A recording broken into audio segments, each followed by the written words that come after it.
প্রথমে আমি চিংড়ি মাছ ভেজে নিলাম, কাঁঠাল সেদ্ধ করে নিলাম, তারপরে আদা, পেঁয়াজ, রসুন, টমেটো কেটে নিয়েছি, তারপরে পেস্ট করে নিলাম।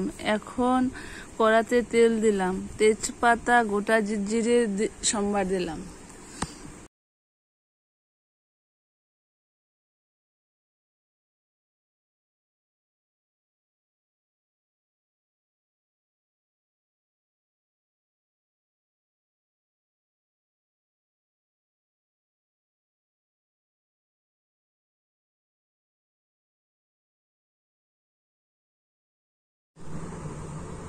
পেঁয়াজ বাটা, রসুন বাটা, আদা বাটা দিয়ে দিলাম, তারপর হলুদ গুঁড়ো দিলাম, লঙ্কার গুঁড়ো দিলাম।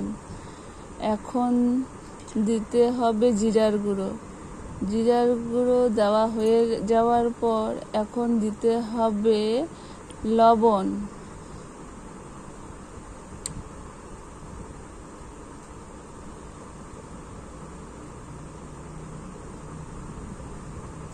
লবণ দেওয়ার পর নেড়েচেড়ে কিছু সময় নেড়েচেড়ে এখন দিয়ে দিব টমেটো।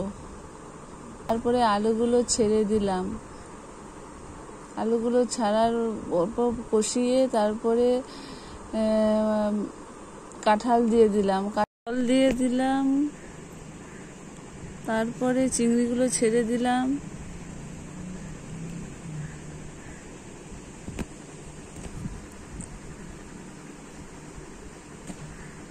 এখন চিনি ছিটিয়ে দিলাম, তারপর লঙ্কা চেরা দিলাম, তারপর গরম মশলা।